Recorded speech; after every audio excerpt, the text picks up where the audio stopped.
오늘은 지하철 4호선을 타고 이동 중입니다.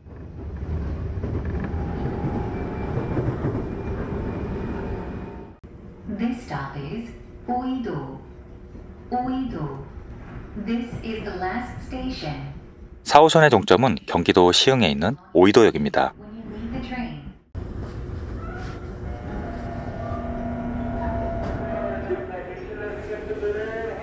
2번 출구로 나갑니다. 2번 출구 앞에 버스 환승센터가 있는데요. 버스로 여행하시는 분들은 카카오버스 같은 실시간 버스 앱을 미리 설치하는 게 좋습니다.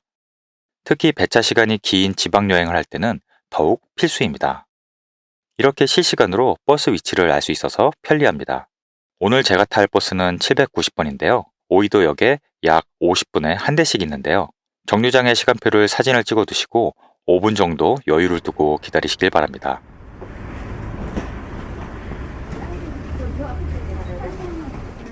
(790번) 버스는 좌석 버스입니다.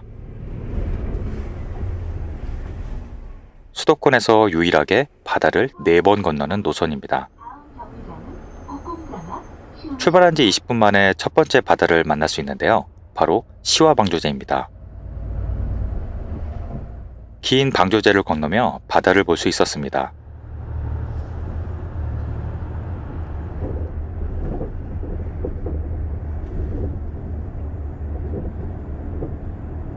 방조제를 건너면 바로 대부도입니다. 여기서도 많이들 내리시네요. 조금 더 가면 첫 번째 섬을 이어주는 연륙교를 건너갑니다. 바로 선제대교입니다.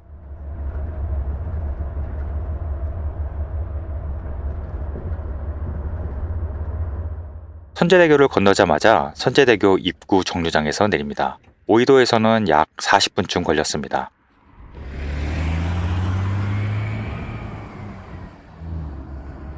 정류장 바로 건너편으로 바다가 보이는데요. 반대편 정류장 옆쪽으로 작은 입구가 있습니다. 이곳을 통해 바다로 바로 내려갈 수 있습니다.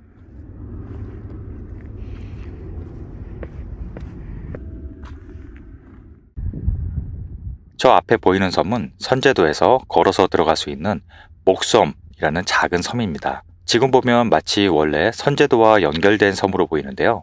사실 하루 2번 바닷길이 열리는 멋진 섬입니다.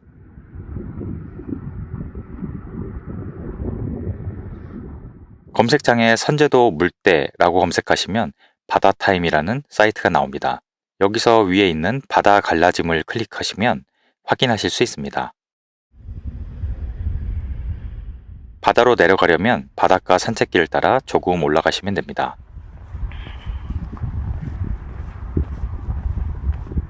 경치가 참 멋지네요. 200m쯤 올라가면 출구가 나옵니다.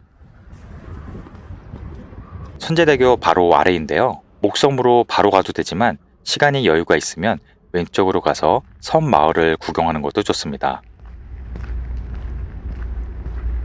특이하게도 곳곳에 벽화가 그려져 있네요. 전형적인 작은 섬마을인데 버스를 타고 왔다는 게 새삼 놀랍습니다.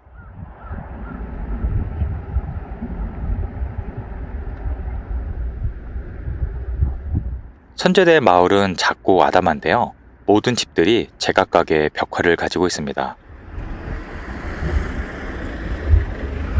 소박한 그림이지만 오히려 더 잘 어울리는데요.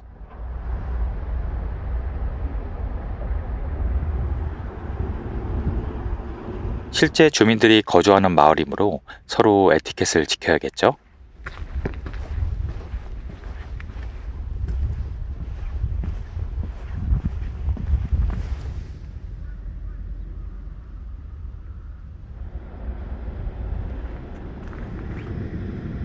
이제 목섬으로 가보겠습니다. 걸어서 500m 정도로 가깝습니다.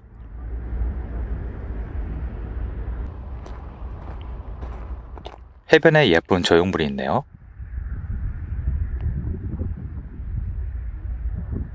바닥은 깨끗한 모래입니다.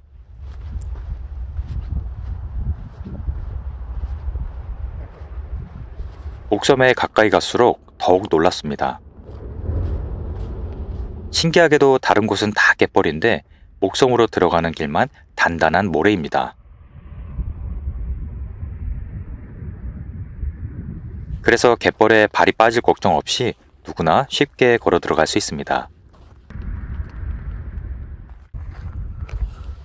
이렇게 보니 갯벌과 경계선이 확실히 보이네요. 마치 일부러 누가 이렇게 길을 만들어 놓은 게 아닐까 하는 마음도 들었습니다.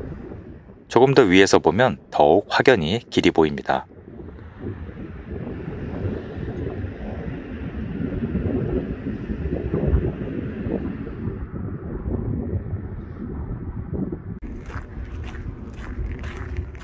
오른쪽으로는 선제도와 이어진 영흥도가 가깝게 보이네요. 영흥도 여행 코스는 조금 뒤에 설명드릴게요. 중간중간에 이렇게 물이 고인 곳도 있지만 깊지 않습니다. 가볍게 점프. 섬에 가까이 갈수록 바다 한가운데로 가고 있다는 느낌보다는 육지에 다가간다는 느낌이 듭니다. 그만큼 길이 넓습니다. 작고 아담한 무인도인데요. 바위 섬 위로 소나무가 울창합니다. 누군가 돌로 비석을 만들어 놨네요.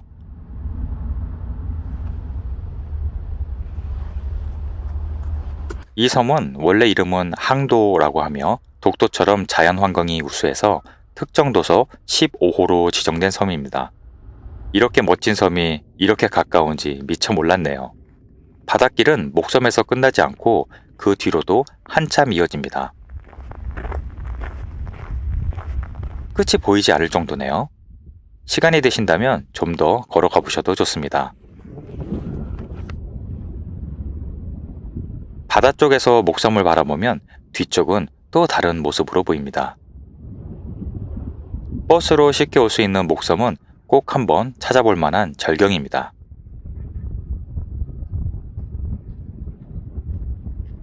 물이 빠져 있을 때는 목섬에서 나오는 길 왼쪽 해변으로 걸어갈 수 있는데요.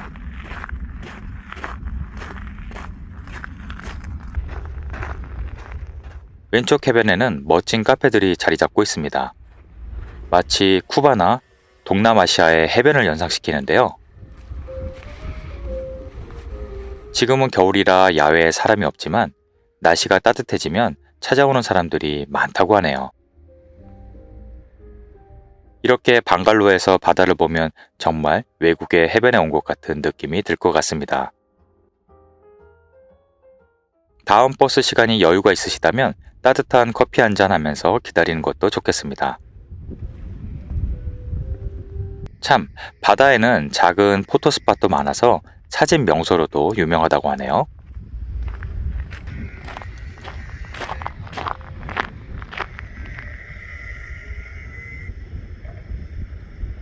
이제 내렸던 곳에서 다시 버스를 탑니다. 실시간 버스 앱을 이용하시면 편하실 겁니다. 여기에서 10분 정도만 더 가면 버스 종점입니다. 두 번째 다리인 영흥대교를 건너고 있습니다.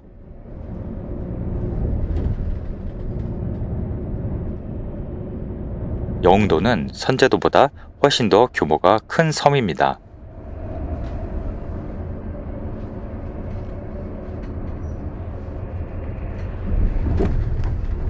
버스 종점에 도착했습니다. 영흥버스터미널은 규모가 꽤 큰데요. 790번 버스와 섬 순환버스의 환승센터 역할을 합니다. 혹시 숙박을 하시거나 장을 보셔야 되는 분들은 바로 옆에 커다란 하나로마트가 있으니 참고하시길 바랍니다. 보통 시외버스와 섬 순환버스 시간을 잘 맞춰놨기 때문에 환승할 때 꽤 편했습니다. 내부 대합실도 잘 되어 있고요. 섬 순환버스는 섬을 도는 방향에 따라 1호차와 2호차로 나눠져 있는데요. 1시간에 한 대 정도이고 한 바퀴 도는데 35분쯤 걸립니다. 저는 오늘 2호차를 탈 겁니다. 순환버스는 앱에서 실시간 위치가 나오지 않기 때문에 시간표를 사진으로 잘 찍어두세요. 저는 영흥도 아래쪽을 먼저 구경하고 식사 후 버스를 타기로 했습니다. 터미널에서 걸어서 5분 정도 내려오면 선착장이 나옵니다. 꽤 큰 선착장인데요. 주변에 회센터도 있었습니다.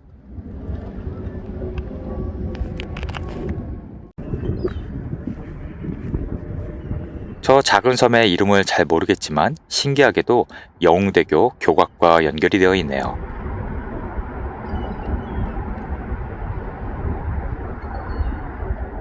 회센터는 바다와 가까워 분위기는 좋지만 가격이 저렴한지는 모르겠습니다. 잘 비교해 보시고 선택하시길 바랍니다. 주변에 다른 식당들도 많아서 이 근처에서 점심을 해결했습니다. 이 영흥대교는 2001년도에 개통을 했는데 그 전에는 인천에서 배를 타야만 들어올 수 있었습니다. 밤에는 경관 조명이 들어와서 더 멋있다고 합니다. 선착장을 끼고 왼쪽 방향으로 10분쯤 가면 특이한 조형물을 만날 수 있습니다. 파란색 고래가 있네요. 이곳은 하늘고래 전망대입니다. 하늘고래는 바다와 생명, 꿈을 상징하는 전설의 동물이라고 하네요.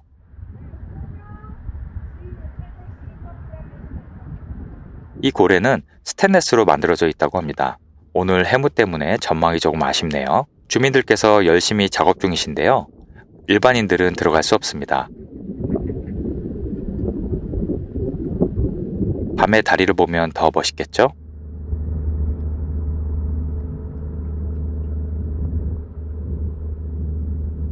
다시 터미널로 왔습니다. 순환버스는 십리포를 먼저 가는 2호차와 장경리를 먼저 가는 1호차가 있습니다. 저는 2호차를 탔습니다. 순환버스는 작은 마을버스인데 섬을 1시간에 한 번 돕니다. 두 대가 다른 방향으로 돌기 때문에 정류장이 겹치는 곳은 1시간에 2번 버스가 옵니다.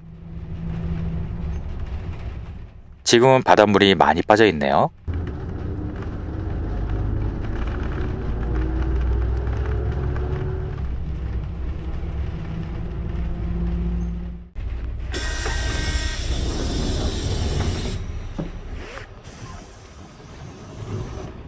십리포까지는 10분 정도 걸렸습니다.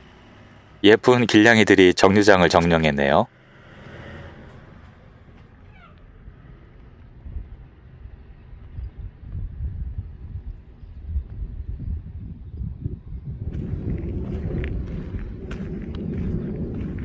십리포 해변에는 산책길이 잘 되어 있는데요.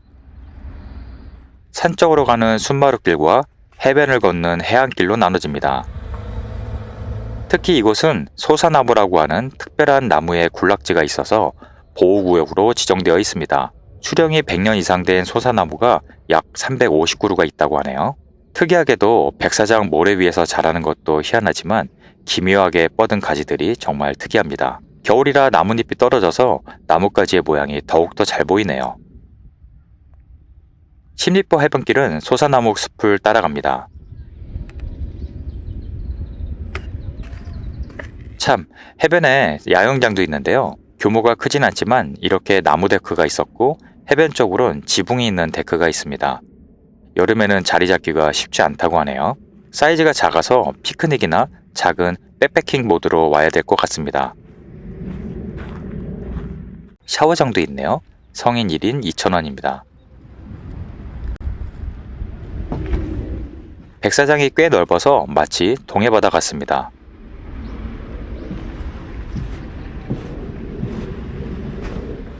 모래도 깨끗한 편이고요.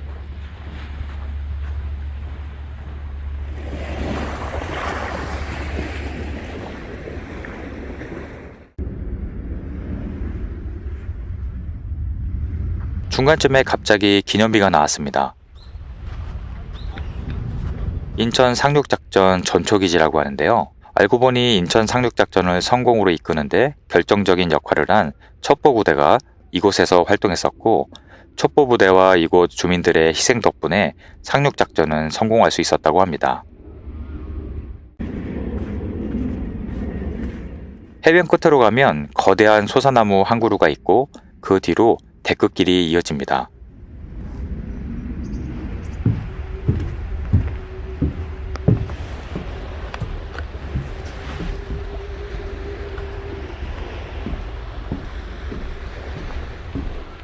이 데크길은 모래사장 위에 4m 높이로 설치가 되어 있어서 바닷물이 들어와 있을 땐 물 위에 떠 있게 됩니다.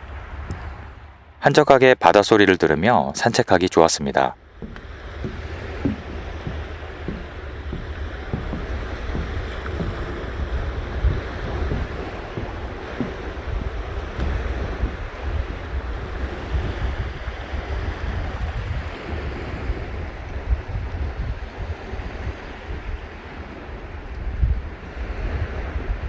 올해 2월 초까지 데크길 보수 및 연장 공사를 하고 있어서 더 좋아지겠네요. 왕복 30분 정도 걸렸습니다.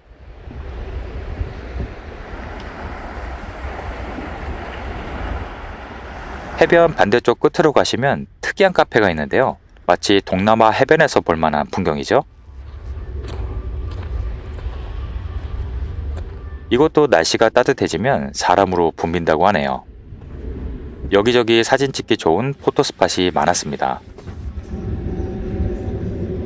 저는 붐비는 여름보다 겨울바다가 좋은데 구독자님들은 어떠신가요? 해변 제일 끝쪽에는 기암괴석이 있는 지형이라 독특한 분위기의 사진을 찍을 수 있습니다.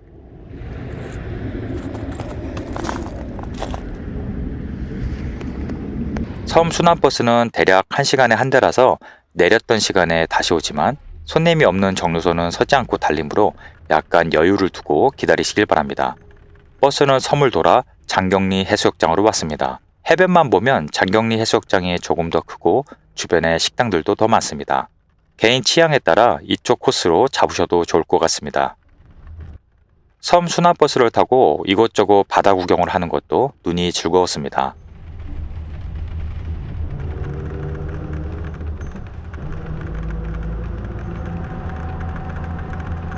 터미널에 도착을 했습니다. 터미널에 도착을 하면 약 10분 뒤에 790번 버스가 출발합니다. 오래 기다리지 않아서 개인적으로 좋았습니다.